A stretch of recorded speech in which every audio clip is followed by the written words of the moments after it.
start socialing it. And also, our metrics for, I mean, nobody's watching it anyways, but our pod track measurements are like broken. I don't know what happened. So we're using SoundCloud to measure RSS downloads and stuff from now on. Weird. That with YouTube. So, and last week was a good show based on those metrics. So, yay. Yay. Yay. All right. Are we done? I guess we are done trimming topics out of here because we got to look it over. I brought in the IO hedge clippers. Yeah. Well. Don't worry about segues, Matt. Don't. I have to. Don't. You're gonna run your segues off the cliff. Don't do it. That joke never gets old. It's one of those things that could only happen in reality. I wonder if my kid is going to scream bloody murder through the whole show upstairs. Well, Probably. At least you've got a level check. Probably. So sit back, relax, and shut that kid up. Okay, let me... Oh, I gotta add the last voicemail to the spreadsheet.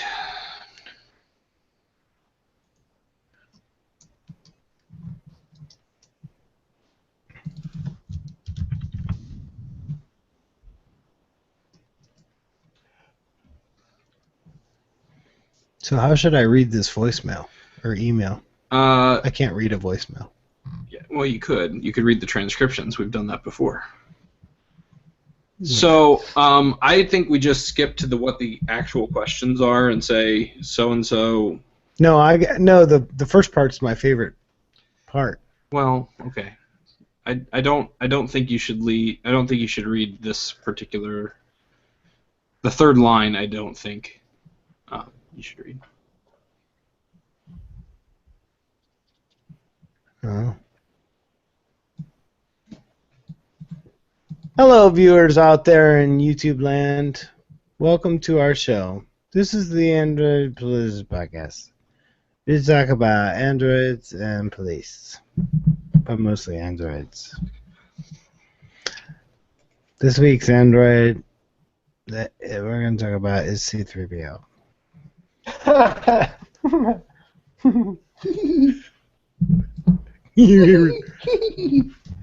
C3PO is my favorite because he's goldish and because he has a flat nose and his eyes are mesmerizing, and I like him. In one of the movies, he gets his head pulled off and put on backwards, and that would be fun to see behind you. And in another movie, he gets torn apart, and Chewbacca wears him on his bacca, and it is fun. And then this one movie, he is made by Anakin Skywalker, and it's really stupid because there's no way that a 9-year-old kid is going to program a droid to communicate in over 6 million forms of communication. That's dumb. If this is your first time watching the show, I'm so sorry. And I don't know. I think Bob's basically a natural at this. I'm completely captivated with this bullshit. another droid that I like is R2-D2, but you can't really understand what he's saying. It's sort of implied by his tone of beat. Oh boy. So Okay. I promise on this week's show there are tons and tons of Google or Android M feature spotlights, real live content. We have lots of Android M, and we're just doing this to ease the tension. Android We're easing the tension. Android Android meh. Androidification. Android meh. All right. AP Bob is not excited because he is broadcasting from a kid's room. There we go. Let's see here. I I don't know what that means. I don't know what it means either. I think it's not a kid's room. I just have multicolored stacking containers behind me, okay? I'm not a kid. I'm an adult sometimes. I'm an adult. Except What for I want is one of those. I want like a closet that I can just cover in gray egg crate foam, like Michael Fisher has from Pocket Now. That to me is fun. That does sound really fun. Man, I'm thinking about going back to my Nexus 5 with M on it for my daily driver. That's I might do risky. it. I've encountered I might do it. surprisingly few app crashes on M so far. They're few and far between. My Moto X is making me so mad I can't even see straight basically every day, at least once. You should per ask day. your doctor about that because I don't think that's the Moto X. Oh, really? We should probably start or something. We should. Oh God, Yeah. we're late. Okay. I have to press the button that makes the recording happen. Testing, 1, 2, 3.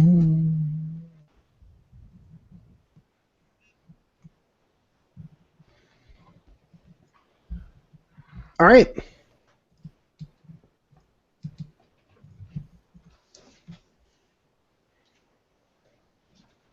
I'm sad that you didn't record your Android talk. That was good stuff. No, it wasn't.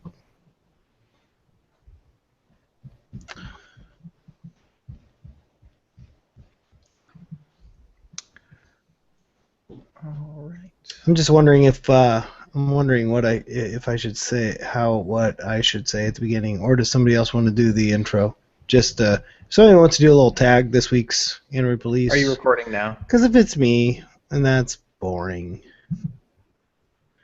I'm recording now, but you just crumbled up and sounded like poo. But you can try again. Well, why don't we just do something quick in the. This is normally off the air talk, but why don't we do something quick in the intro, and then we can record a little precursor to the Okay. intro. I can do it. So do we do that before we start the intro music? Yes. Okay. We'll do it, and then we'll go right into the intro. Okay. So I'm going to say something, and this is probably not going to be in the final show, but. All right. This week's Android Police podcast is brought to you by Simple Online Banking. You can check out Simple at simple.com/AndroidPolice and support the show.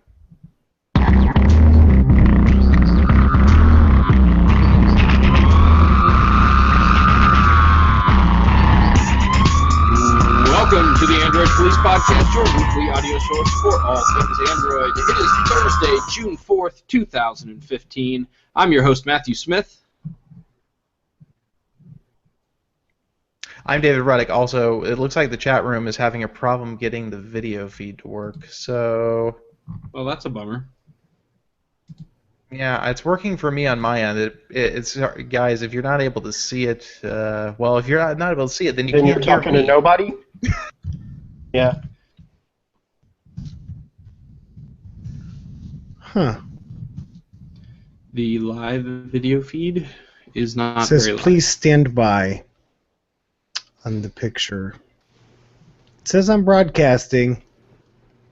It says it. It says it, man. But can you trust it? You can't trust it. Well, I mean, I can trust it on mine because I'm watching the YouTube video. Can't trust this. Talking. Can't trust this. Do. Yeah, it sounds like there's some kind of regional HOA problem. There's no way we're gonna fix this. So I guess let's do it again. HOA? Oh my God, there's a regional homeowners association problem? Oh, that sucks. That sucks. Well, this just went green. Did you do something, Bob? Nope. It's weird. All right, we have lots of shit to talk about. Let's do this thing. We have lots of stuff to talk about, but we have to do the intro over again because David. I've been screwed up recording with it his the whole concern time, so about it's getting fine. customers. Cool. No, let's just go. say, I'm David screwed up big Ruddick. time. I dropped the ball. Matt, go ahead and do yours again. The whole thing. Yeah, I'm not going to. You want me to hit the button? Yeah, sure. No, you don't need to. Yeah, you time it with the button. I know you do. The love button. Welcome to the Android Police Podcast, your weekly audio source for all things Android. It is Thursday, June 4th, 2015. I'm your host, Matthew Smith. I'm David Ruddick. I'm Cameron Summerson. I'm Liam Sprathan. Hey, my name is Bob Severance. Welcome to the show, everybody.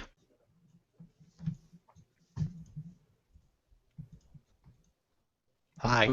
Doing a show right on Google I/O Keynote Day, and we got to cover a lot of the news from Google I/O. But there was still, quite a bit more that we didn't get to because, well, there was a whole nother day of Google I/O. So today, we bring you Code Google. Code Google.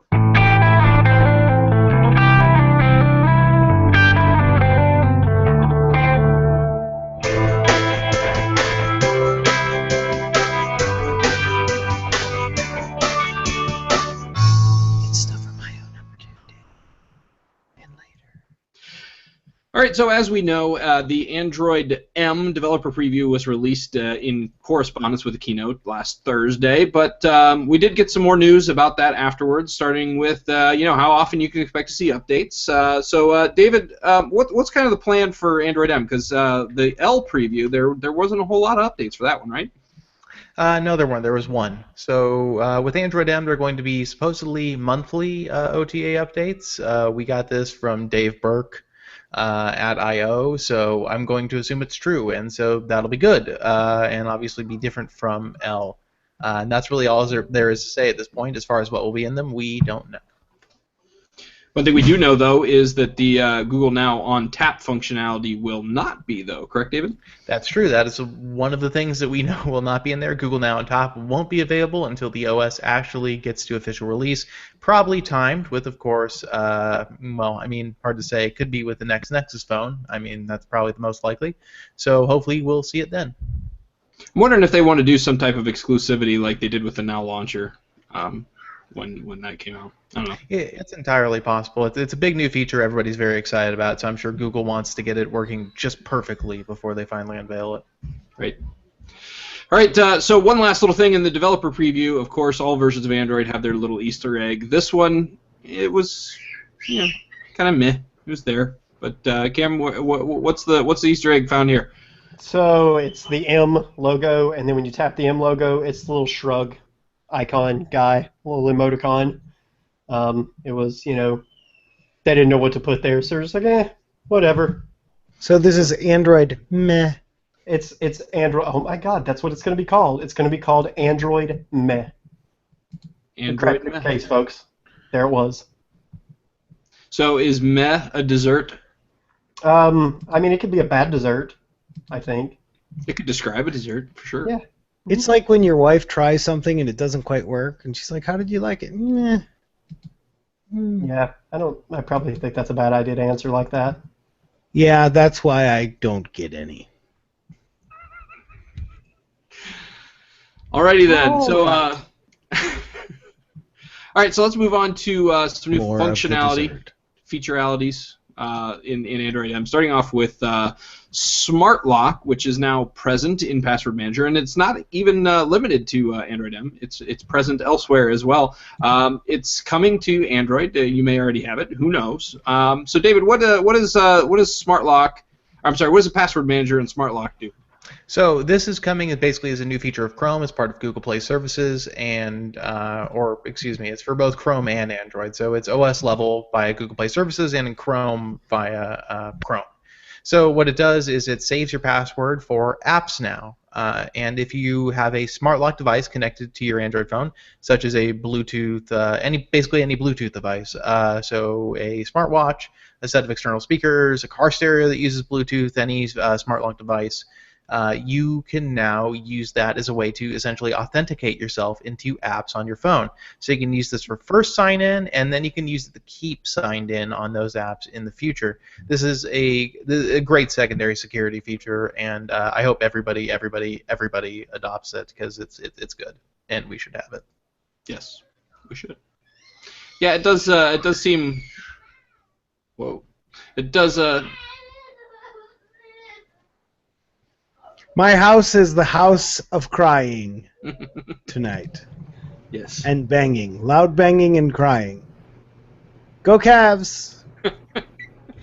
Are you insinuating there's going to be lots of loud banging and crying during this game? Oh, you know what? If LeBron's playing, there's definitely going to be lots of crying. Oh, I get it because LeBron cries. Because LeBron is a whiner. I love you guys, though, just so you know. So But we got so many feature spotlights for M to roll through, and probably just gonna try to get through some of them as quick as we can. Another one is, or I guess we're just now getting them feature spotlights. But one is volume controls. You can now individually control the ringtone volume, the media volume, and the alarm volume in the volume slider again. And just thank God. I mean, Welcome the fact that they back. took this away was just so mean and evil. And I know Google likes to simplify things to make life better for everybody, but sometimes more options is okay. It's okay to have 3 sliders in a row, Google. Nobody's going to flip out. You know, I've had probably 8 or 10 sliders in a row. From White Castle? Yes. And then Because you They were slid custom later. built for the hamburger menu. I am custom built for the hamburger menu. I mean, I guess they're better than sliders from the Castle Grayskull. Yeah. That's I have Safe the to ketchup. all right. So other notification news. Apparently, that little peeking heads up notification. You can get rid of that now, right, Liam? Yeah, you can. So if you're not a fan of the notification card bouncing all over the top of your screen, you can disable that on an app-by-app basis, which is nice. Thank you, sweet Jesus. Thank you. That's very nice. Oh wait, that just sounded like I thought you were calling me Jesus. No, That's there's not what I probably a meant. programmer named Jesus. Probably. I'm guessing. You just mispronounced his name terribly. Right. Also, the notification shade, which, obviously your heads-up notifications aren't bouncing around all over the place, but your notification shade might, be all over the place on your tablets right now. Kim? Sorry, I was muted. Yeah, so with M, it's a little strange.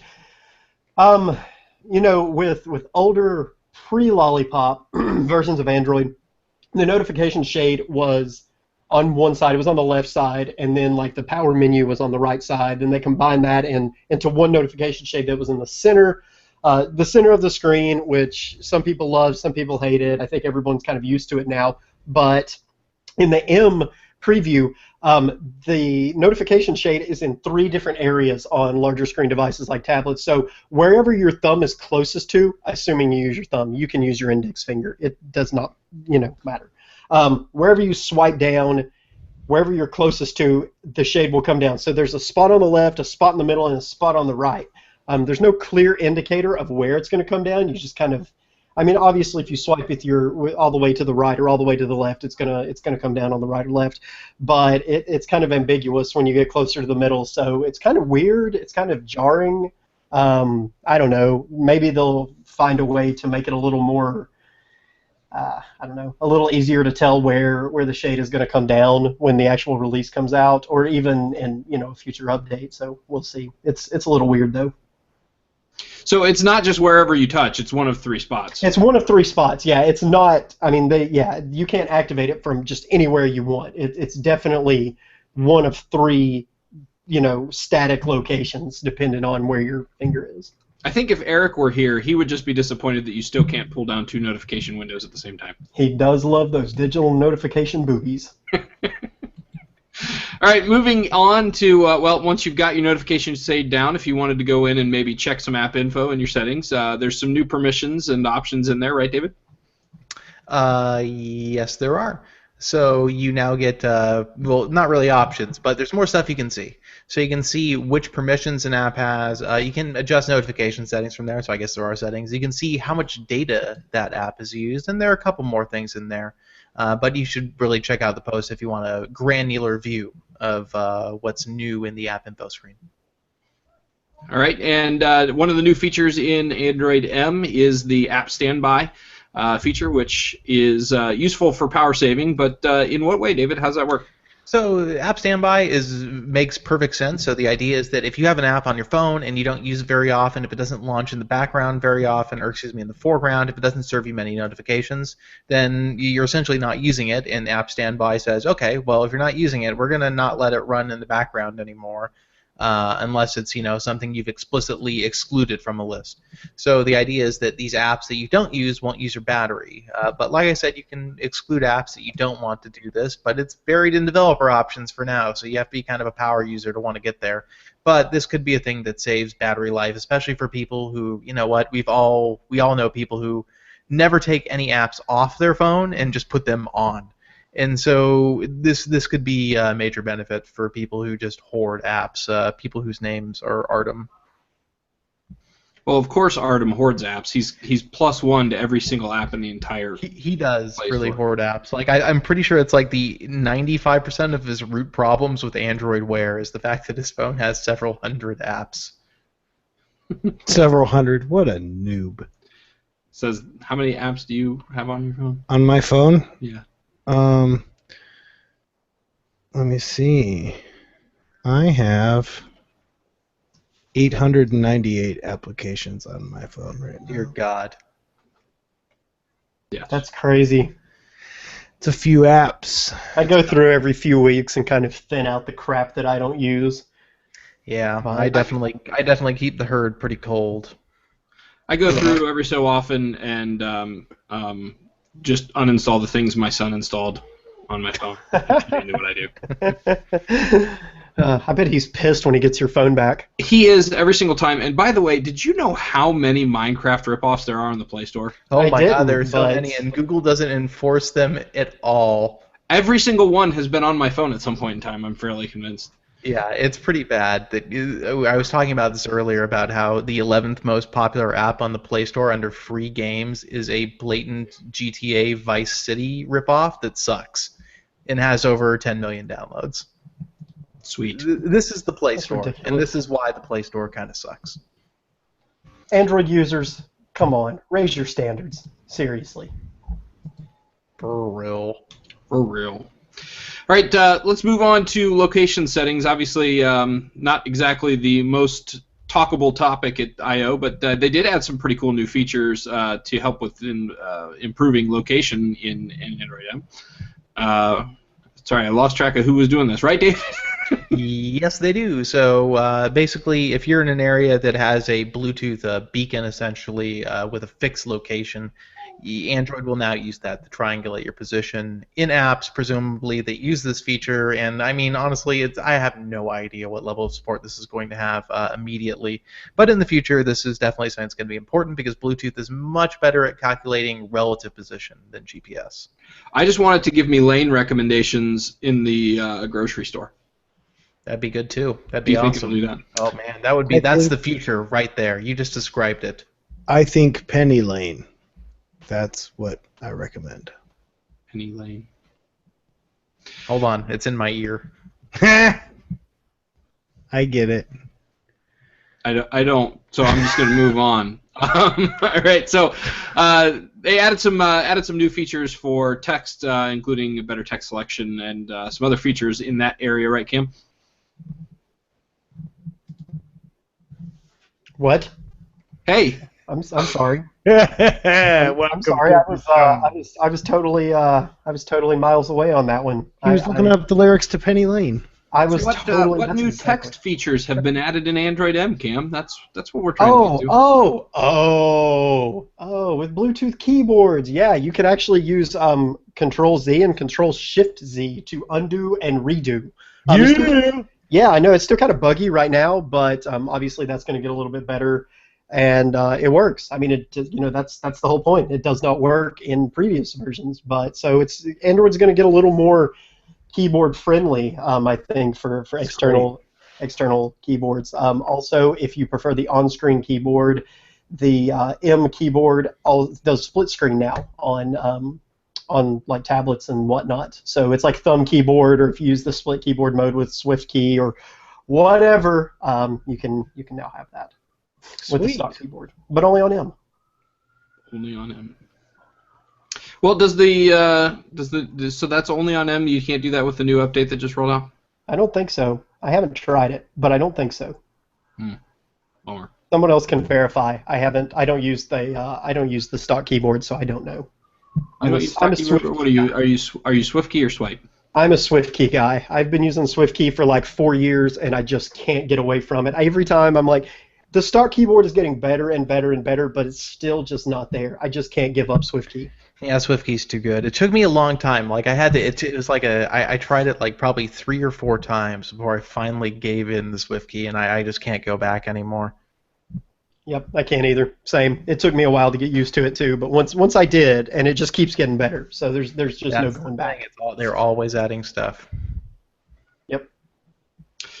Well, I have similar feelings about the Google Now launcher. And as soon as I got it on my Nexus 5, I've pretty much put it on every phone I've used anytime, even for short periods of time since then, including my Galaxy S6 right now. But in Android M, of course, we've got some changes to the launcher. Of course, there's some lock screen changes and some uninstall app changes. So what's new going on there, David?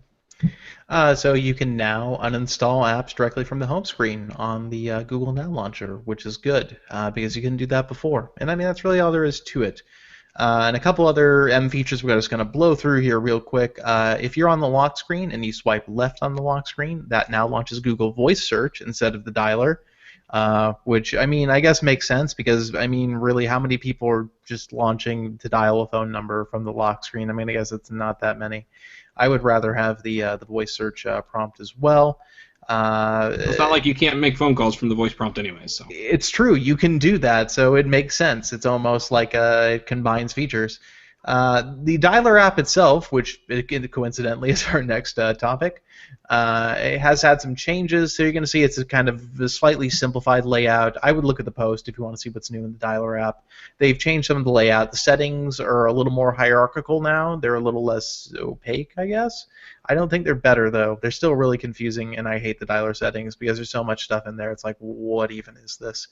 There's a new share menu in Android M. This is actually cool, and I mean, it's not super important, but it's more convenient than it was. So you remember in Android Lollipop, there was you had to tap more apps if you weren't trying to share to an app that you'd regularly used.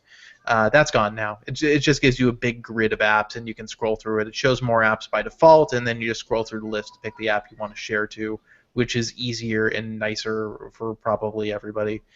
Yeah. yeah, I was finding that I was only using one of the top 3 apps they recommended, maybe one out of every 3 or 4 times I used it. So Yeah, it wasn't good in the old implementation, in my opinion, either. all right, and last little feature spotlight, which is kind of only sort of a feature at this point in time. We have multi-window in Android M, but you really kind of put some work in to make it work, right, Cam? So this is only available if you what was it? You have to change the build.prop to enable it. Then it shows up under developer options, and it's really buggy, but it's there. So that's promising. I don't know if we'll actually see a final version. I actually don't expect to see a final version of this in M. I feel like it's really, really, really early. And maybe the version after M, I guess that would be N.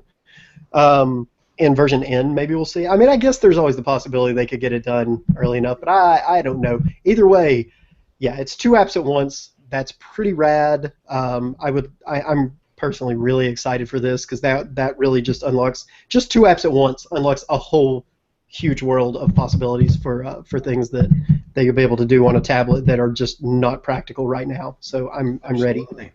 I will say this. The split screen app functionality on my Galaxy S6 is easily my least favorite function on the phone. It's never been good, and I don't understand why Google wants to do this. It's never been good. Nobody's ever done this in a way that anybody's actually liked. The thing is on the Samsung implementation, the thing I dislike about it so much is like I'll be in an app and I'll have a notification pop up and I'll reach up to swipe down my notification bar and instead I will just shrink down the app that I'm running, and it's really annoying. Yeah, Google's implementation would have to be so smooth and so seamless that it would have to be totally different from anything anybody else has done because everybody else has tried it, and Samsung's been doing this since the Galaxy Note 10.1 3 years ago, and their implementation is still awful. It's just still bad. I mean, there's some people who say, oh, well, I have a niche use for this, and that's great, but there's no mainstream use case for this yet. And Google, I mean, the fact that it's so buried says to me, and that they didn't discuss it at all, just says to me it's an experiment. They're seeing if it can work, and developers are going to play with it, and I just don't think they're going to come up with any compelling use cases, though. Android is just not built around that kind of mode of computing, I don't think. I don't know. I feel like they can make it good. Um, I mean, I'm probably going to catch a lot of crap for this, but I just don't feel like most of the things Samsung does are done well. I just don't. They are. So I don't think that they can be used as the benchmark for this. I realize that they're really the only people doing it, but I mean, since they're the only people doing it, it can really only get better from here. So that's Here's a way I think would work. A way I think would work pretty well would be integrating it into the recents screen. So if you open your recent screen, you could just like click something and pull it to the top and kind of snap it to the top. I think that would it's be similar to how it works. I haven't tried it.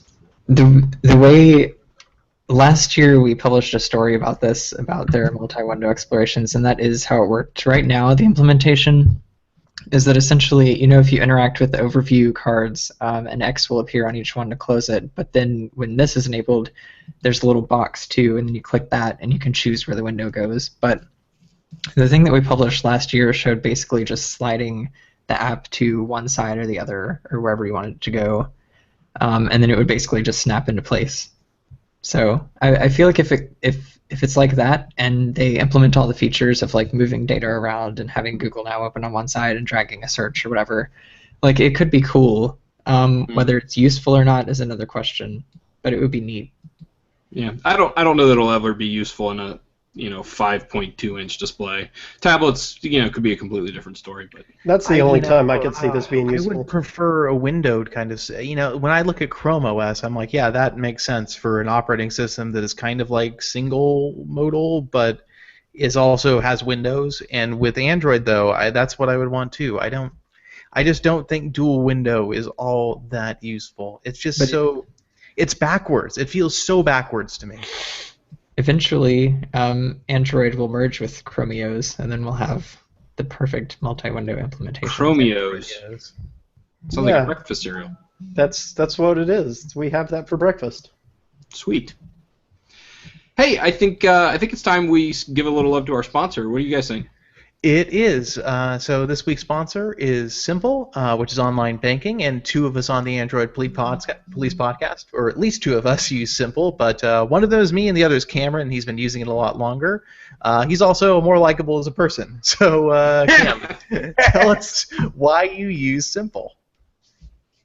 Actually, I really like goals. That's my favorite feature of Simple. It basically lets you take your money and move it into it's almost like having multiple savings accounts inside of your primary checking account. It doesn't physically move the money, obviously.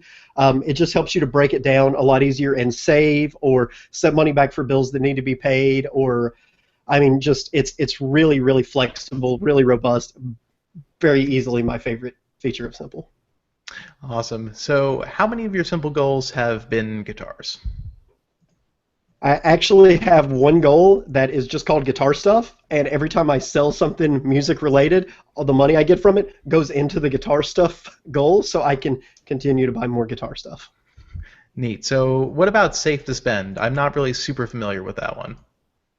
Safe to Spend it kind of goes hand in hand with goals, because all the money that you don't have in a goal goes into your Safe to Spend, so you can easily just look at it and see how much money you have that is safe to spend. Super convenient feature, and alongside goals, probably my other favorite thing about Simple.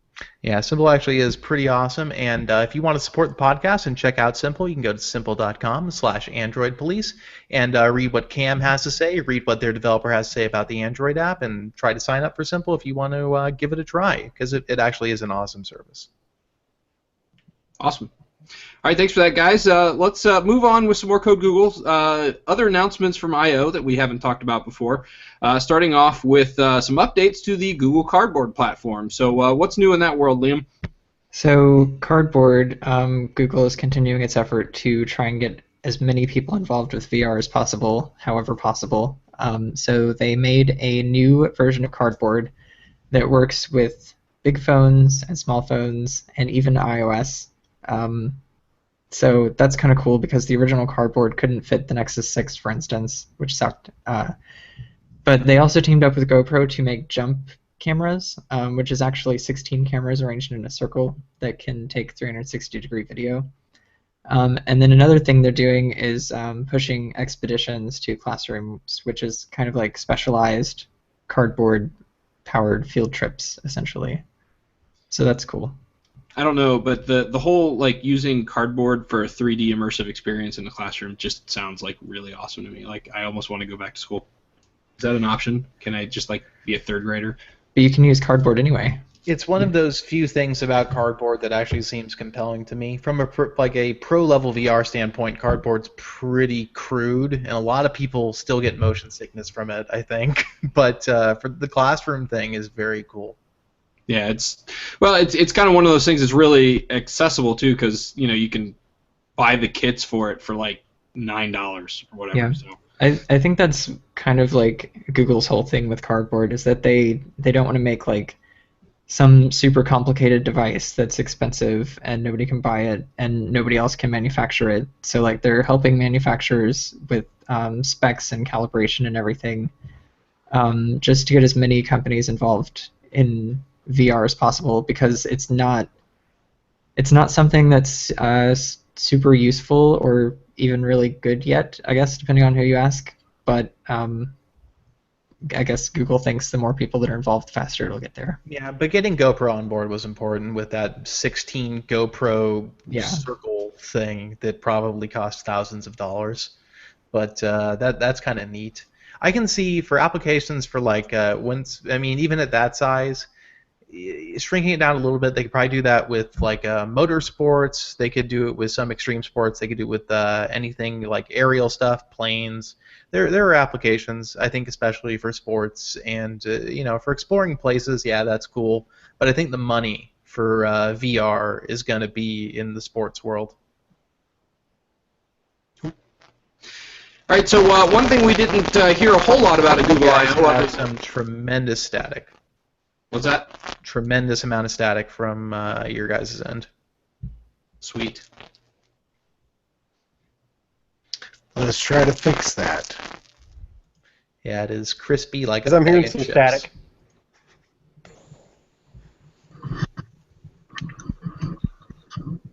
Static. Static. Is it still there?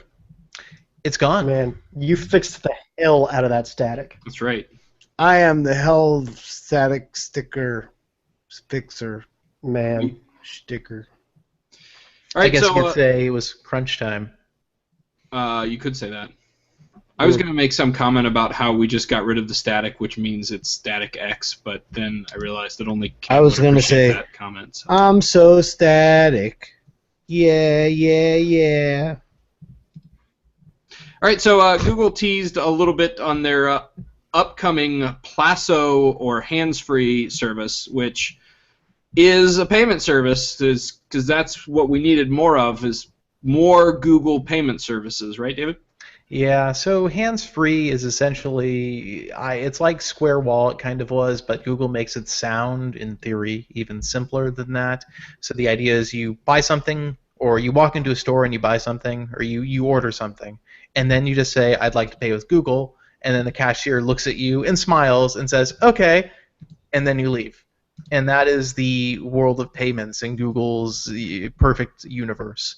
So it's going to roll out in San Francisco, and the first partners are McDonald's and Papa John's, which don't strike me as big tech enthusiast mobile payment kind of franchises, but they are big, so maybe.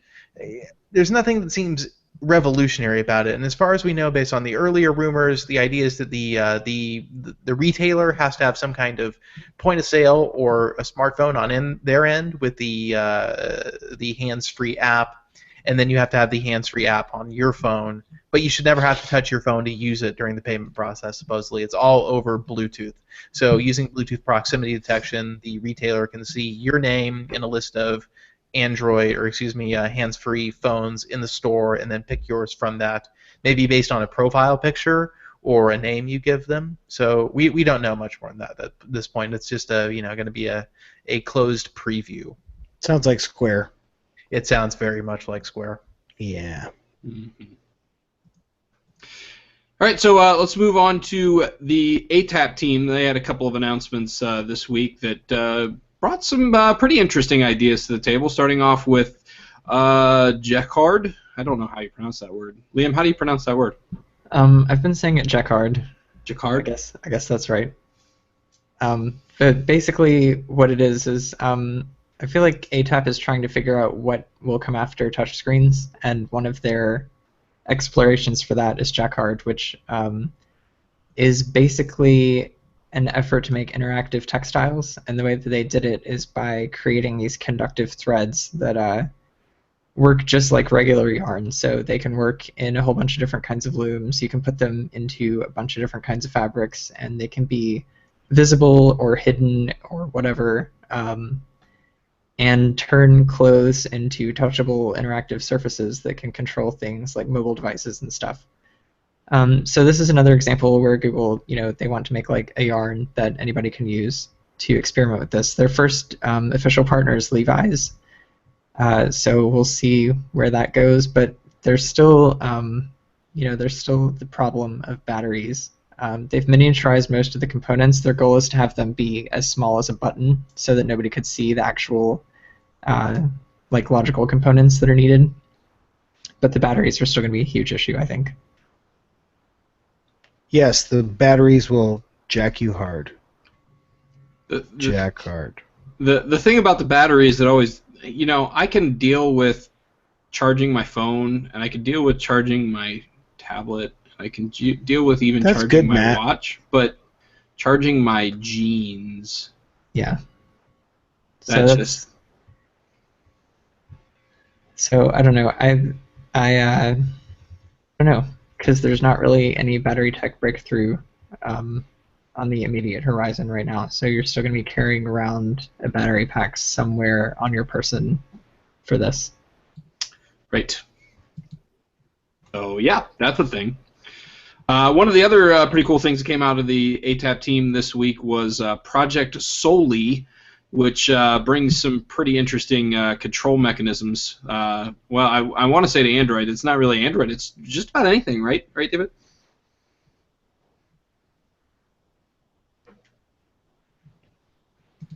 David's got a video playing. Yes, but we can. Sorry.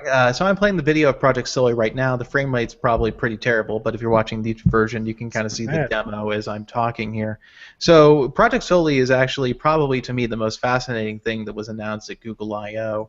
And from a technological standpoint, it is, to me, mind-blowing. So the idea is Project Soli has taken under the process of miniaturizing a radar array and then making it power efficient enough that you can put it into a smartphone or a tablet.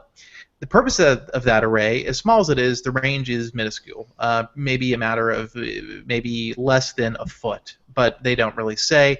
And the idea is that you can use radar in conjunction with your fingers or your hand to control functions on a smart Project Soli connected device.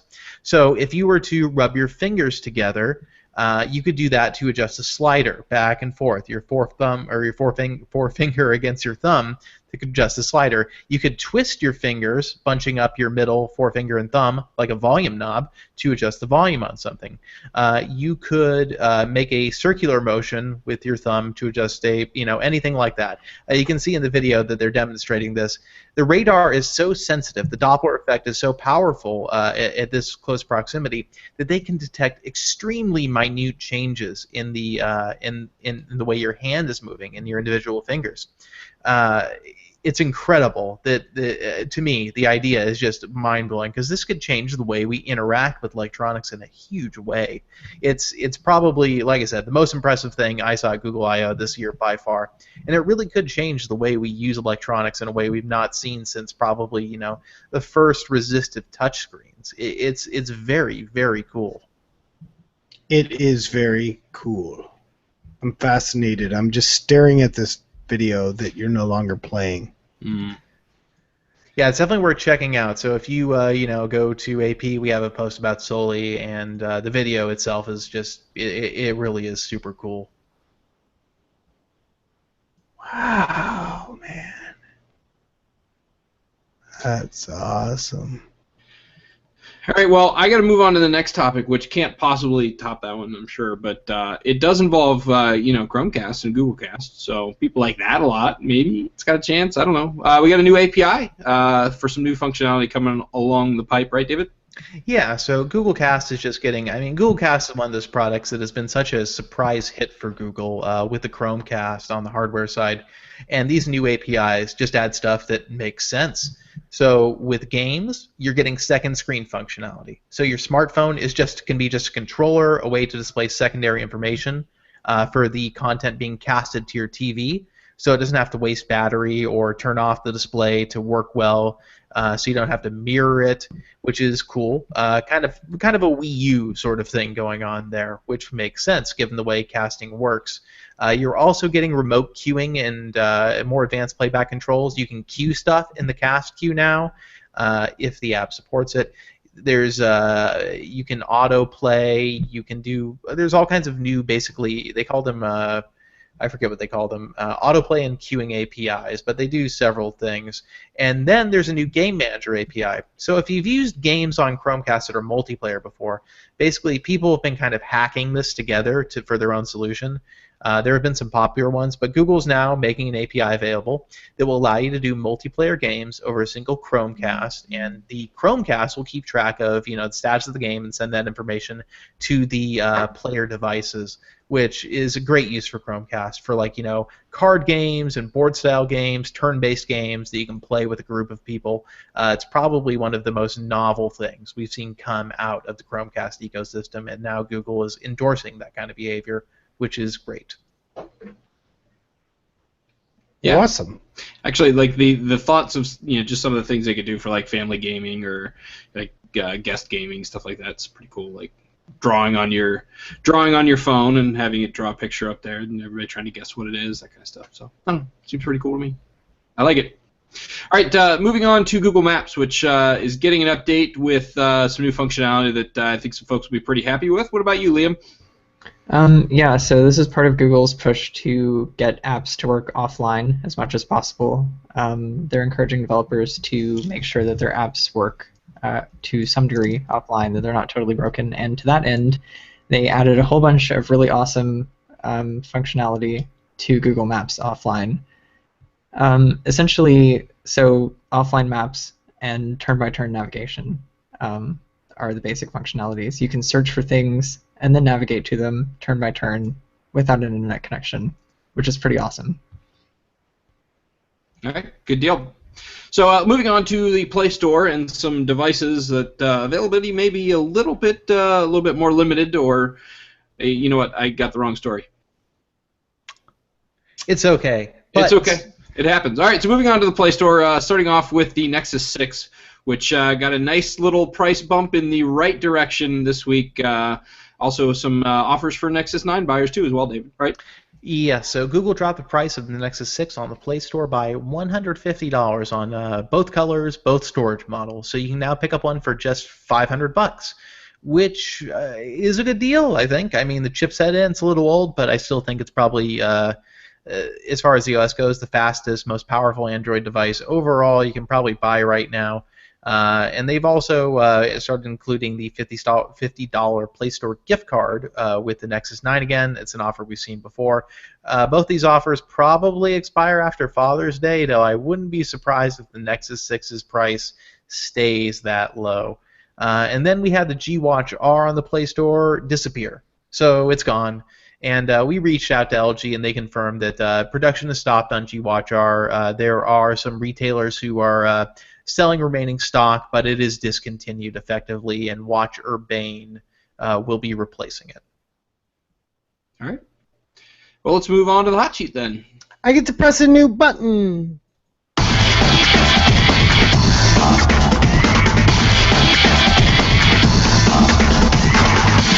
All right, so starting off with ASUS had some announcements this week, starting off with their next-gen smartwatch, along with a couple of phones. So, David, what's new from ASUS over there? A lot of stuff. So the ZenWatch 2 is probably the most interesting one of the bunch. The ZenWatch 2, if you're wondering, if I have a ZenWatch, should I get a ZenWatch 2? The answer is probably no. I don't see much of a reason. It's a little more water and dust resistant. It looks a little different. It now comes in two sizes, a 37mm and a 41mm. So there's that. And there are new band choices and stuff. But as far as features go, very similar to the old Zen watch, and probably will still be priced pretty aggressively. The original Zen watch started at $199. I would not be surprised to see the base 37mm model of Zen Watch 2 start at that price as well. On the less interesting side, there's a Zenfone Selfie. ASUS also announced some other new Zenfone 2 models at Computex this week. They really announced all the stuff. And then there are 4 new ZenPad tablets, at least, if you're not counting mobile data versus Wi-Fi connected versions. ZenPad 7.0, ZenPad S 8.0, ZenPad 8.0, and ZenPad 10.1. All of those tablets, I believe, are Intel processors, but I'm not certain. The Zenphones, actually, all of the ones that were announced, I think, are Qualcomm processors. The current Zenfone 2 is an Intel chip, so that's an interesting switch up.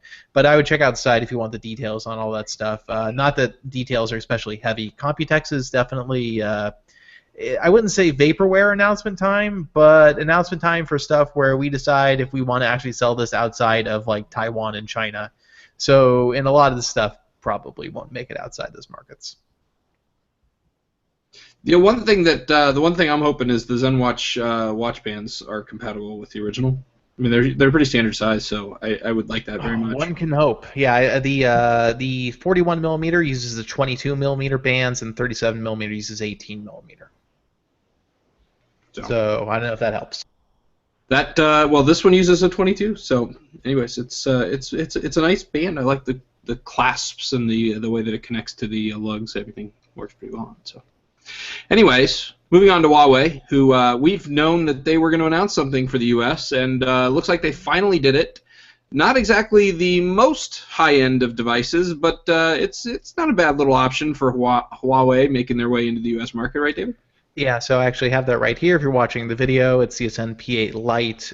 It is $250. It has a Snapdragon 615 processor, a 2 gigabytes of RAM, a 5-inch display, I think. I don't remember. Maybe it's 5.2. It's 720p. The screen's not good at all. It's a pretty lame LCD. The maximum brightness is okay, but the viewing angles are bad. You can tell it's a cheap phone. The body is meant to look metallic. It is plastic. It has 16 gigabytes of storage, and you can actually get a pretty good deal on it right now if you go to gethuawei.com. You can get it for $200 with a whole crapload of stuff. Like, they're just going to send you a bunch of other stuff with it. And that's actually a decent deal. There's like a Bluetooth speaker in there that's pretty good, and some other stuff. The other thing about this phone, it does have a 2-year factory warranty if you sign up for Huawei support site, which is pretty impressive, because you just don't see that usually.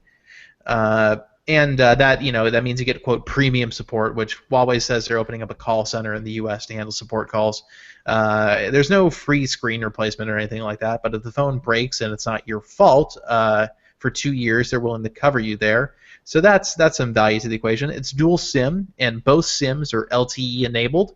Not that dual SIM is very popular in the U.S., but if you want that, and one of them serves as a micro SD slot if you're not going to use it otherwise. The phone, like I said, is $250. You can buy How are they going to right. determine if the screen breaking was your fault or not? That's what I want to know. I'm going to guess they're going to assume it was your fault, because that would be a very interesting manufacturing defect. Yeah, it doesn't break on its own. Generally. Sorry, though, I interrupted you there. Did you have something else you wanted to add? Oh, no, I think that was it. All right. Well, one last little bit to add regarding the LG G4, which, of course, we did our review on here some weeks ago. It's not anything we're going to get too much into, other than maybe some rumors about wireless charging that David would like to debunk.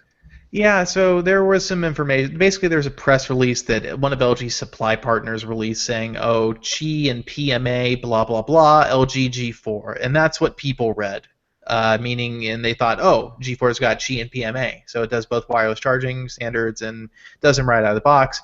And LG was quick to clarify when we asked that no G4 on Earth is going to ship with wireless charging enabled. You will have to buy a case, a quick circle case from LG, or one of the third-party cases that will inevitably pop up, or stick a Qi charging sticker on the back of your case if you want this stuff. So if you're in the U.S., this means Verizon, Sprint, and T-Mobile's G4s will have Qi wireless charging if you buy a case that supports Qi wireless charging. The only official one that does that is the Quick Circle cover, which is not my favorite thing in the world. There will be no leather option for wireless charging. The quick circle cases are only offered in plastic trims. And then if you're on AT&T, you get extra screwed because AT&T is just evil. So they're doing PMA on the AT&T G4 just like they did on the G3, and that means the contact pin arrangement is probably going to be different. So it needs a AT&T specific PMA quick circle case to work. I don't believe the AT&T version will have Qi compatibility either. And as to that press release saying it has both, the chip supports both on there. That doesn't mean there's a coil. The chip can work with both, but LG only has Qi enabled on most of them, and then one of them, AT&T, just has PMA enabled. So yeah, it's sucky, and it's a business decision. It's not anything technical. Yeah, I have a coworker who ended up getting the G3 on AT&T, and he's got one of those PMA chargers they were selling for like $10 on Amazon. Well, yeah, if you can get a good deal on them, yeah, go for it. Well, yeah, sure, as long as you don't want to put a case on your phone. If you put any case on the phone, it wouldn't charge through it. Yeah, the case is it's an issue. Yeah, it's a pretty big issue. Anyways, that's going to wrap up the hot sheet. Let's move on to product reviews. It's now time for product reviews with Cameron Summerson this week. iPay Multimedia's iRig UA. Finally, real guitar amp emulation on Android with no latency. That was good. I liked it. I liked the latency thing you did there. Yeah, I did that live too. It was almost like you added latency to the latency. God, you're so talented. No, that would be like this. With no latency. Yeah, you can't even tell what I just did. I know what you did. Thanks, Matt. It was like a Godzilla movie. It was. It was exactly like a Godzilla movie with less screaming. Yeah. Kamzilla! Tell us! Kamzilla! So anyway, yeah. Finally, after, God, how long has it been? So many years. So this is the iRig UA. I'm just going to hold it up here. It's much, much bigger than other, like, Jam Up or iRig. Like, this is the, by comparison, here's the iRig 2. So it's like almost twice the size of the iRig 2. But it works on Android 4.2 and above. It does connect over micro USB, so you cannot charge your device while you're using it, which makes it essentially useless for any live situation. But overall, it's pretty good. The latency is, I noticed no difference compared to my iPad, so that's good. The tones were pretty good, pretty convincing. Fairly natural. I wouldn't say that it sounds. I mean, again, the tones were, I would say, comparable to the iPad, which is as good as you could possibly ask for because Amplitude and Jam Up on iPad are pretty amazing. So yeah, it's not. It's for phones only right now. I mean, it works on. There's not a tablet interface, so that's kind of weird because I don't like using amp sims on phones. I just think the display is too damn small to. The knobs are too hard to turn. It's just a pain. So I always use a tablet for amp simulators, and it's just a blown up phone interface. So I'm hoping that eventually they update. I think that's the real question here: is how much support is this going to get? And that I don't know. So you're speaking specifically about Amplitude, right? IK Multimedia's application. Yeah, that's exactly what I'm talking about.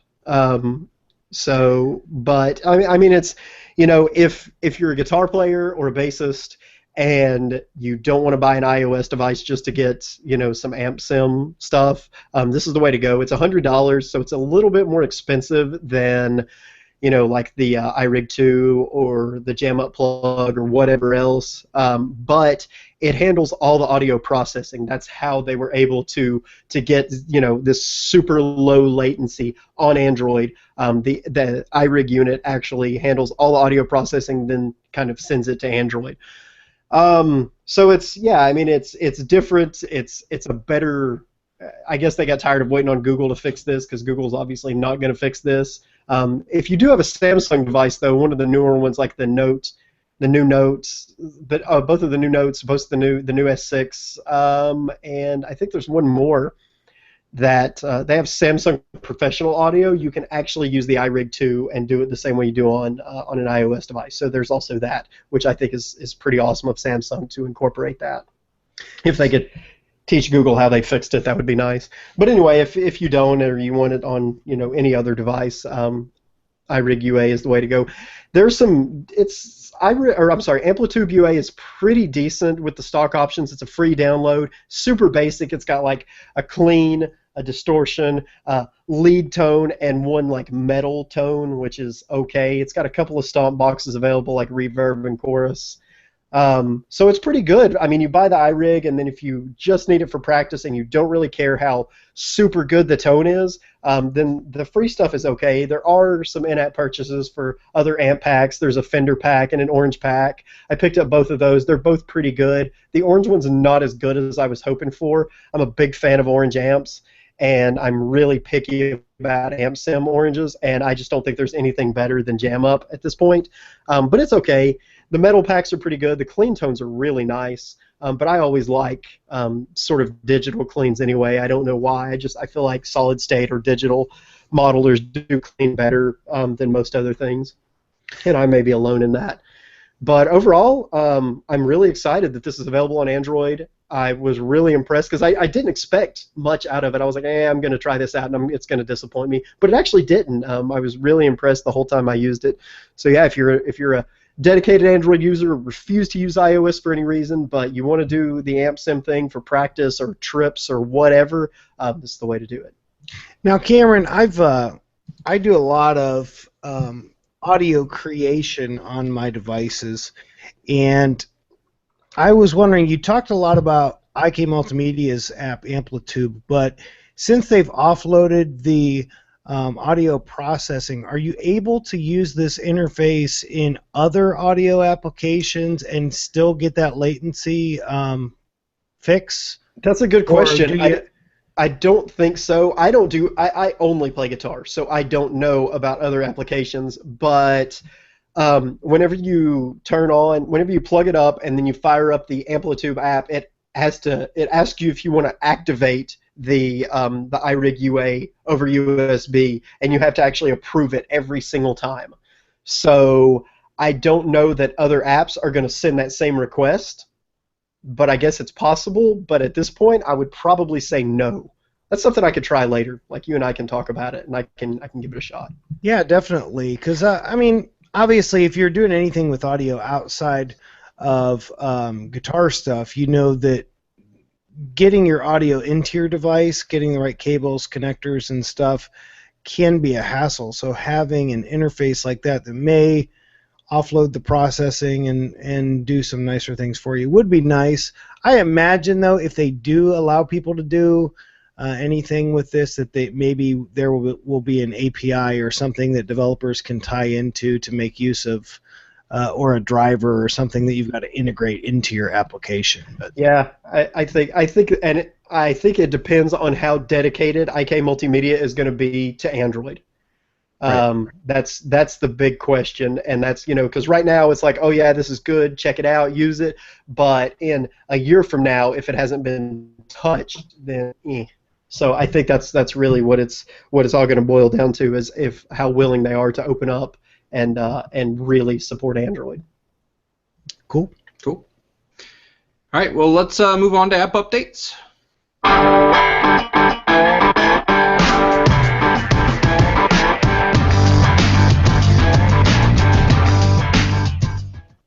All right, so just one app update to talk about this week, and it's really a beta invite-only platform, but SoundHound has apparently put together their own version of a voice assistant for mobile, and the demos of it look pretty good. Liam, what are your thoughts?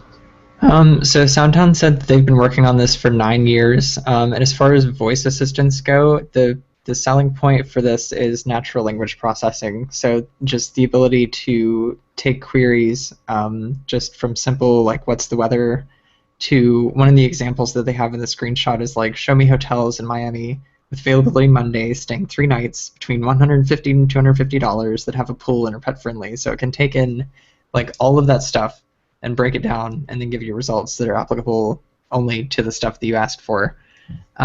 But if, like me, you don't know every single parameter of what you're looking for ahead of time, then you can also just ask it, like, show me hotels in Miami, and then follow up with pet friendly, and they have a pool, and like sort by price and that kind of stuff. So they had an internal demo video of it that showed this working like insanely fast, like crazy fast. And I just got my beta invite today, so I've been playing with it a little bit, and it's noticeably slower in real life, but honestly, like, not slow enough to ruin how insanely impressive it is at processing what you're asking for. So is it like one of those things, though, where it's like they've got you on the guided tour and you're on the path, and then you look over to the left and it's like, no, don't look over there. That's the toxic wasteland of nothingness where those words don't do anything. Right? I mean, I've only been playing with it for a few hours, but it seems like it works pretty well. They also put out a development platform called Houndify, which is basically for developers to integrate like voice interactions into their apps, which incidentally is something that Google just announced today for using basically custom requests or commands inside your app. So that's cool. We'll see what happens with this. Whether, I mean, I have to imagine that somebody is going to try and buy it, right? But you know, as it is, it's pretty cool. I would recommend going to SoundHound's website and signing up for the beta if you're interested. I signed up for the beta yesterday and got my invite today, so it seems like they're going out pretty fast. Cool. Yeah, the demo is definitely pretty impressive. The complexity of the questions they're asking in some of the videos out there.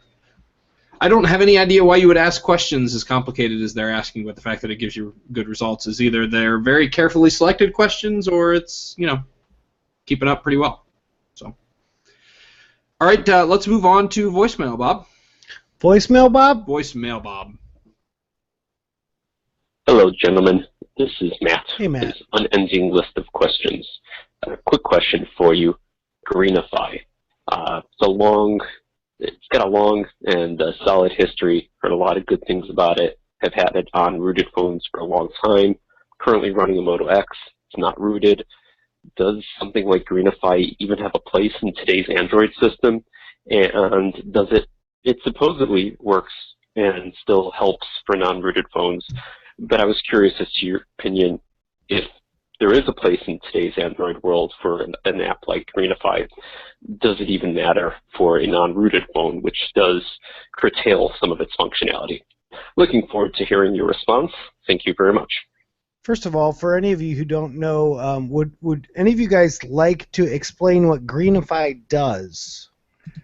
Okay, basically Greenify kills apps in the background, but it's not like a task killer. It closes them out more naturally. It enhances the way Android naturally decides it wants to. Yeah, there we go. Let's go with that. And my answer to, is there a place for it on an unrooted phone? No. That was pretty much it. Yeah, without root, Greenify's more powerful features are pretty, yeah. And with Android M, you're getting so much more control over how apps use the system that Greenify will probably not have much of a future once Android M is released. But yeah, I don't think any of us are super hardcore Greenify users, though. Or Greenify users at all, perhaps. I used to. I always had it on rooted devices, but I mean, I had it on my Moto X non-rooted, and oh my god, it was just such a pain in the ass. I uninstalled it. I do not recommend it on non-rooted devices at all. Yeah, I mean, I think Google has, one of the things about M that I think a lot of people are noticing is that Google is taking these things that people said, oh wow, this app does this really cool thing with root or without it that I wish Android would do. And then somebody at Google said, all right, fine, we can start doing this. You know, I feel like Google's had this really hard internal resistance to giving power users what they asked for in the operating system. Like, no, you think you want that, but you don't actually want it. You just don't know what you want. And then this year, somebody else took over and was like, listen, we're going to just start throwing features at people and see if they stick.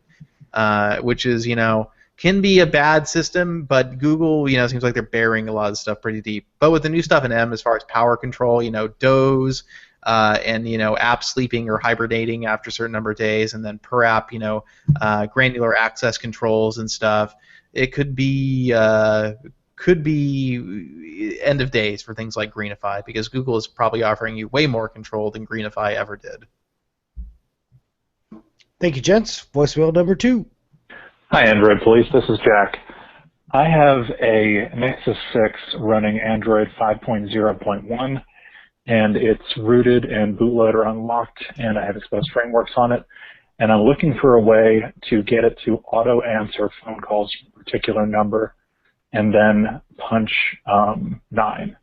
Essentially, the call box of my apartment building will buzz me if someone enters a particular number, and then I have to hit 9 to actually buzz somebody into the building.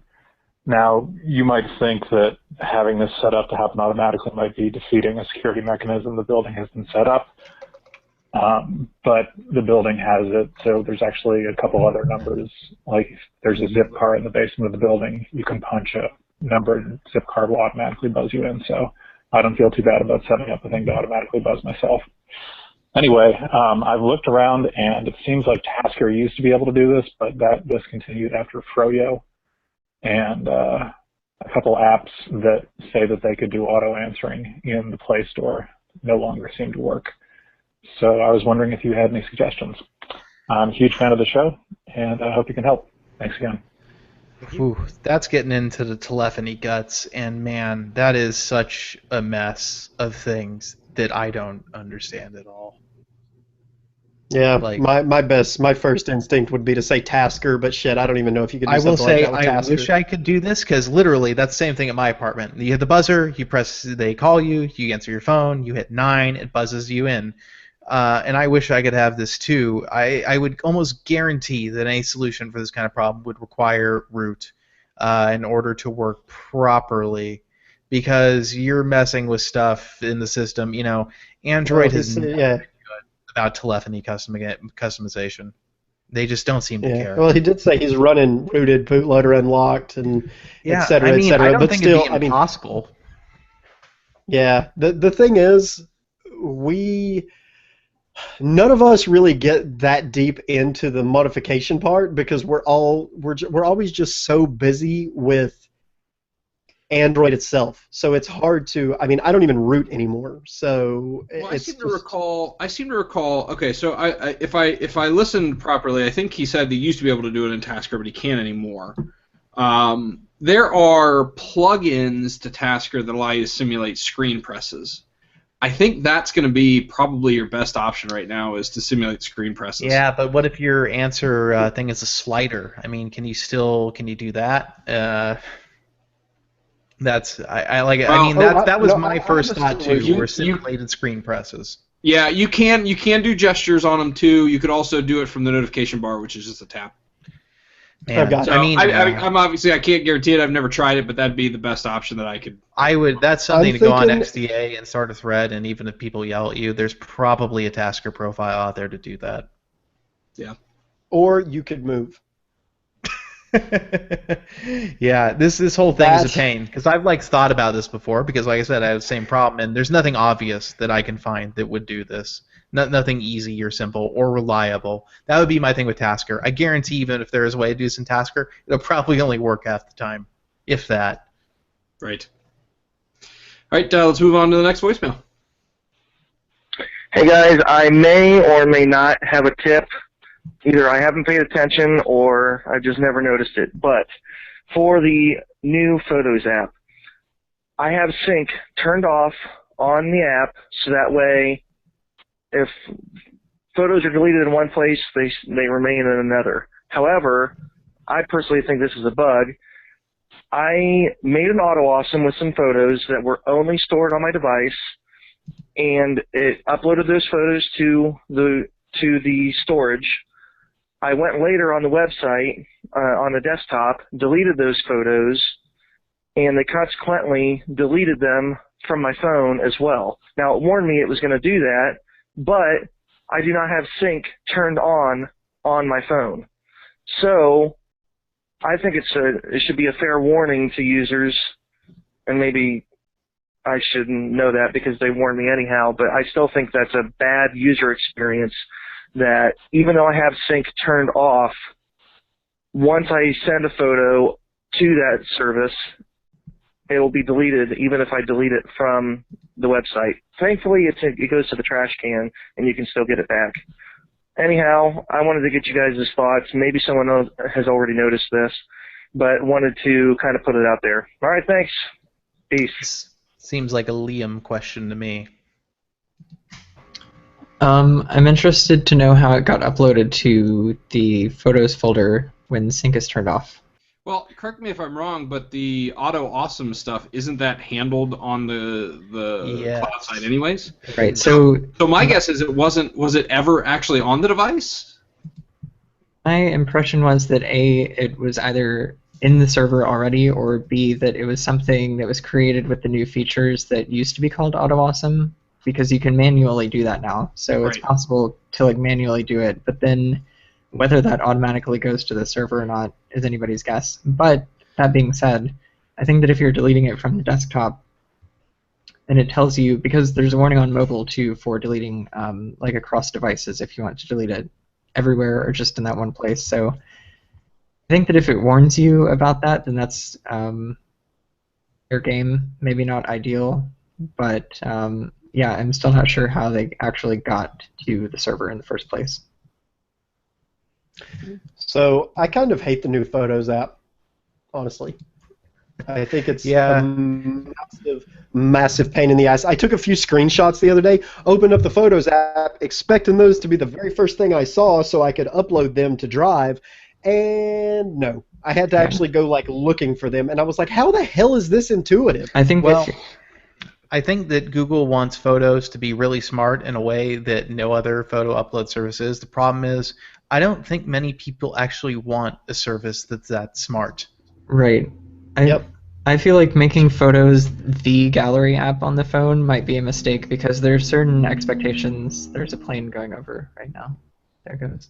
There are expectations that that plane will pass. Yeah, there are expectations to the plane, and there are expectations that, like Cameron said, when you go to your gallery app, you want to see things that are relevant to your device, which you're holding in your hand, not everything that's been backed up everywhere. And so, like, yes, you can go into the navigation drawer and go to device photos, but that's so confusing, and that's one of the points that was confusing about the old Photos app that didn't get resolved with this update. It made me, it irritated me so bad. Google just, I don't think Google has such high ambitions for the photo product that I think they're bulldozing over basic usability concerns right now in a way that it makes me not want to use it at all. It's like probably my least favorite Google product is the Photos app. Like another example of that is putting search in a floating action button. Like that to me, the signature action of a gallery app is not search, and if it is, that can go in the toolbar. But that putting it in a floating action button, which blocks the photos that you're looking at, is seems like a product decision versus a design decision. I really hate the way Google handles photos, I'll be honest. It's one of the few things that, like, when I go back to a non-Nexus device, I'm so happy just to have a regular, dumb gallery app that just archives my things. There's a camera folder, there's a screenshot folder, and then there's a bunch of other folders with all my cloud shit that I probably won't look at anyways. It just makes more sense. Like, I'm looking at the Photos app right now. I have shit in here that I don't even know where this crap came from.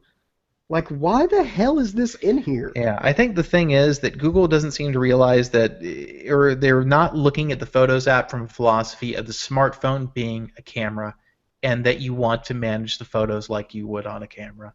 And that's how most people use the device.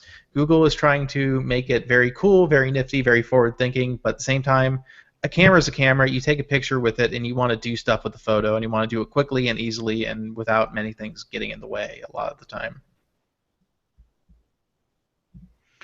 But yeah, it's a bummer about that problem. So I'm going to guess it has something to do with the information being stored on the server and Google basically saying, hey, if you don't want to store it on the server, we're not going to let you keep it.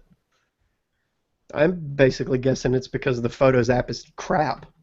Yeah, that would be the TLDR on that particular question. Yeah. Photos app is trash. You know, I really liked the old Photos app. Like, I used it exclusively, and now I'm gonna have to go back. Like, is there even? I don't even know. Is there even an old gallery app at this point? There's like the ancient AOSP gallery app. Like Yeah, I don't even see. Like, pre-photos. that's not even on my Nexus 9. I'm looking for it right now, so I have no choice. I have no choice but to use this bullshit that Google has provided me. Yeah, or download a third-party gallery. Oh my They god, exist. I'm They're down out with there. a third-party gallery. I think I may actually know of one that I think I You might know know, about I've one actually that I'm started using OneDrive a little bit for pictures, and it's not bad, but it's still, not super sure about that.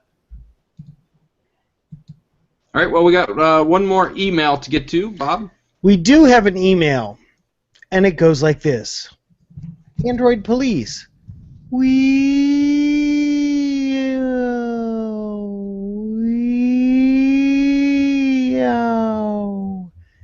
That's the sound of the Android Police.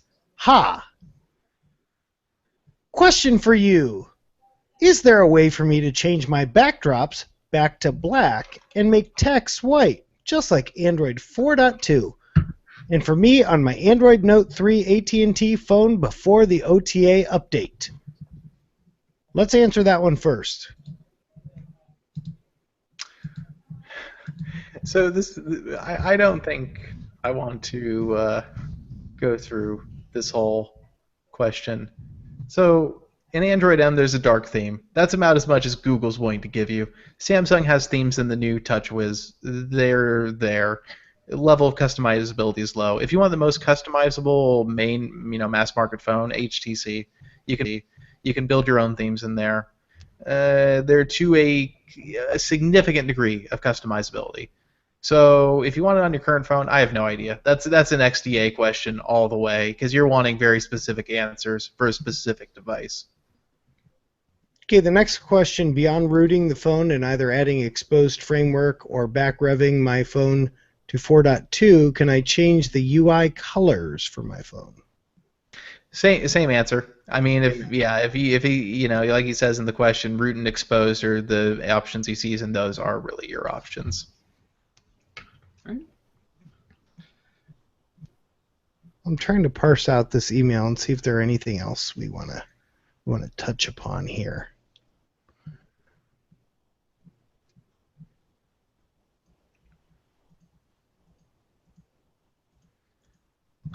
So while Bob parses that out, if you've been, I don't know if we mentioned it on the show because I haven't been here too much in the last few weeks, but we are giving not mentioned it on the show, David. Oh, we haven't. So we're giving away a $10 Google Play gift card every week to our favorite question or discussion topic that gets submitted.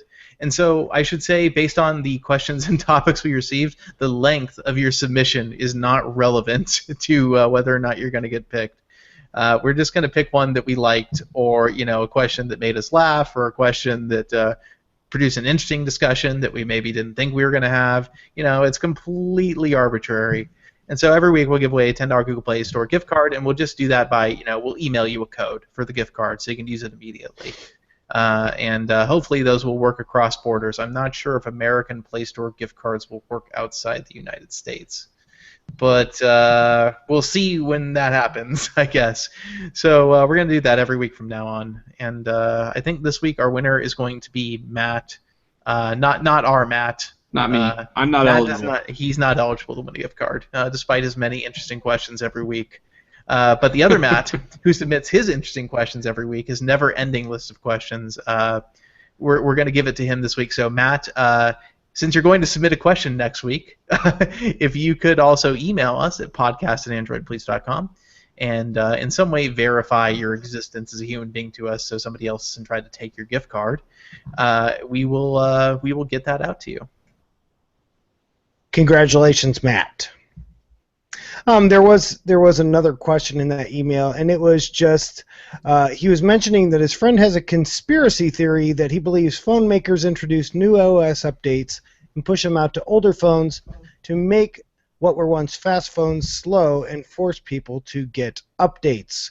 Do we believe this, or do we, or what are our thoughts there on new OS on old devices? I don't think there's any conspiracy. It's just apathy. The manufacturers don't want to put the resources to developing them as much, and I think that's been proven time and time and time and time and time again. I don't think there's anything nefarious.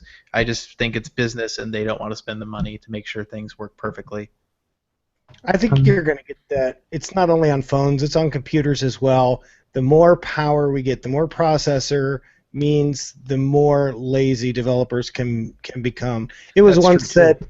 it was once said by, I think, Bill Gates, or it was attributed to him that, who's ever going to need more than 128K of RAM in a device? And it was because for the tasks that they needed to do at the time, they could get the experience as fast as it possibly could be.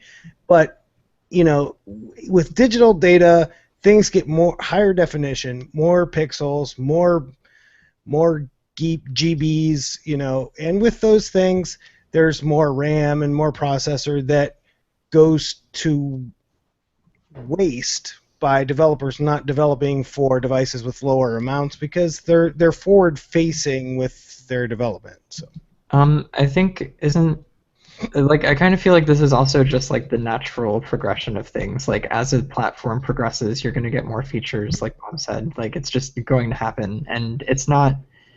I think to a certain point it's laziness on the part of developers, but I think after that point it's really just like how far back do you expect to go with each new iteration? Right. So there's a balance there, but I don't think there's anything like evil or bad going on. I think ultimately how you have to look at it is this. If speed and experience is what you're looking for and you're okay with the features you have now, then don't update your device if it's working well, unless there are some huge security flaws, that sort of thing. But keep your device the way it is now. Don't be on the cutting edge of the features because you don't have a cutting edge device that'll be able to handle those things. And I think the number one tip, and that people hate to hear it, factory reset your phone after a major OS update. And you know what? People freak out at the notion of this. What's going to happen to my phone numbers? What's going to happen to my pictures? None of this is that hard to save. And honestly, even if you don't save it, your world's not going to collapse if you lose it. People just hate doing this because it means spending a couple hours setting the phone back up. But usually it fixes like 95% of problems, serious problems that OTA updates cause. That's a very good point. There's a lot of cruft that gets left behind from just application caches and data and stuff, that logs that don't necessarily have to be there. So yeah, definitely, that's a huge tip. Cool. All right, well, that's going to wrap up our voicemails and emails. Right now we have a contest going on androidpolice.com/contests.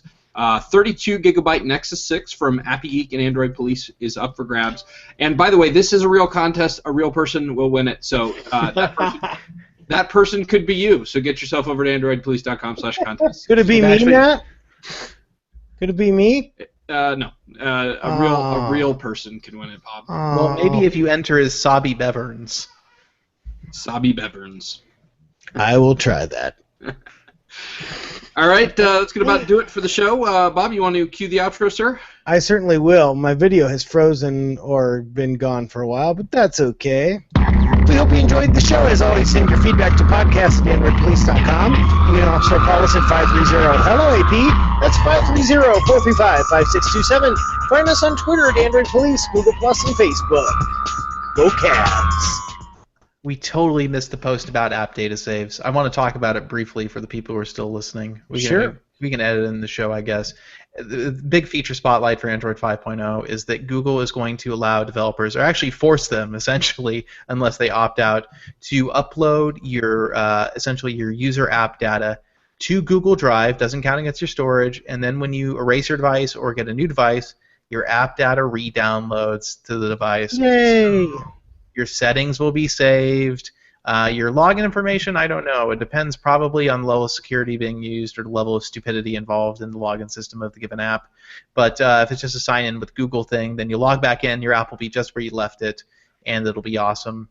So that's going to be implemented, and like I said, it's on an opt-out basis. So developers have to opt out of this feature in Android M if they don't want to use it.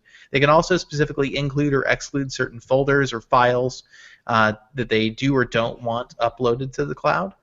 So there will be some configurability there. And for now, it's 25 megabytes per app that can be uploaded to Drive. I'm super excited by this.